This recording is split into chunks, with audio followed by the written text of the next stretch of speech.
Thank you very much, Madam Deputy Speaker. With your permission, I will. To the British public who foot the bill, the system feels out of control and unfair. It feels that way because it is of a minority. But if we fail to deal with this crisis, we must act too. We will do so by making refugee status temporary, not permanent. A grant of refugee status will last 2.5 years, not 5. It will be renewed only if it is impossible for a refugee to return home. Permanent settlement will now come at 20 years, not 5. I know this country welcomes people who contribute, and for those who want to stay and are willing and able to, we will create a new work and study visa route solely for refugees, with a quicker path to permanent settlement. To encourage refugees into work, we will also consult on removing benefits for those who are able to work but choose not to. Outside of the most exceptional circumstances, family reunion will not be possible, with a refugee only able to bring family over if they have joined a work and study route and if qualifying tests are met. Asylum seekers remain in taxpayer-funded accommodation. We have already announced that we will empty asylum hotels by the end of the Parliament, and we are exploring a number of large military sites as an alternative. We will now also remove the 2005 legislation that created a duty to support asylum seekers, reverting to a legal power to do so instead. So those with income or assets will have to contribute to the cost of their stay. This will end the absurdity that we currently experience, where an asylum seeker receiving £800 each month from his family and who had recently acquired an Audi was receiving free housing at the taxpayer's expense, and the courts judged that we could do nothing about it. Nature of our own system. In March of this year, we must also enforce our rules and remove those who have no right to be here. This will mean restarting removals to countries where they have been paused. In recent months, we have begun voluntary removal of failed asylum seekers to Syria once again.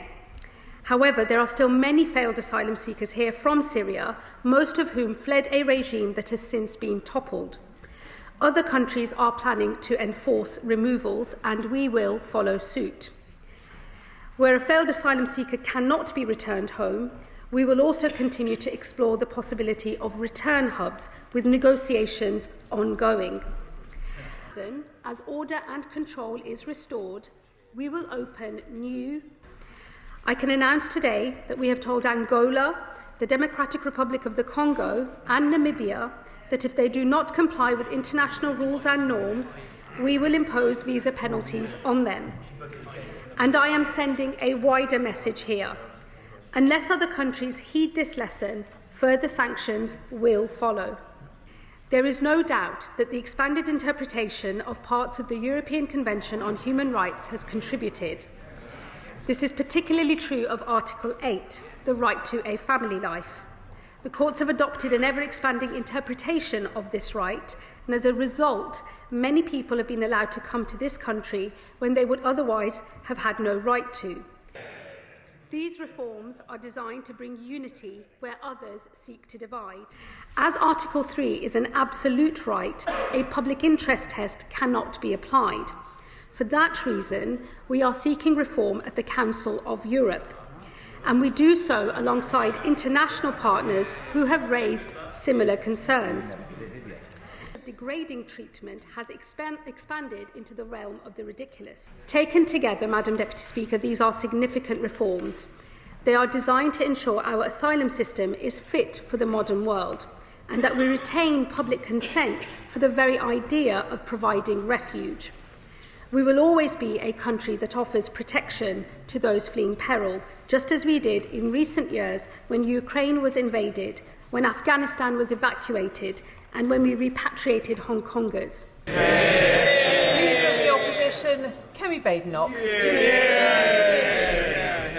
Madam Deputy Speaker, can I thank the Home Secretary for advance sight of his statement, most of which I read in the Sunday Telegraph, actually. But I am pleased that she is bringing forward measures to crack down on illegal immigration. It's not enough, but it is a start, and it's also a change. It's a change from her previous position in opposition of a general amnesty for illegal migrants. But I do want to praise the new Home Secretary, Madam Deputy Speaker. She's bringing fresh energy and a clearer focus to this problem, and she has got more done in 70 days in the job than her predecessor did in a year. All of our hard work, the taxpayers' money, they're the ones who have wasted their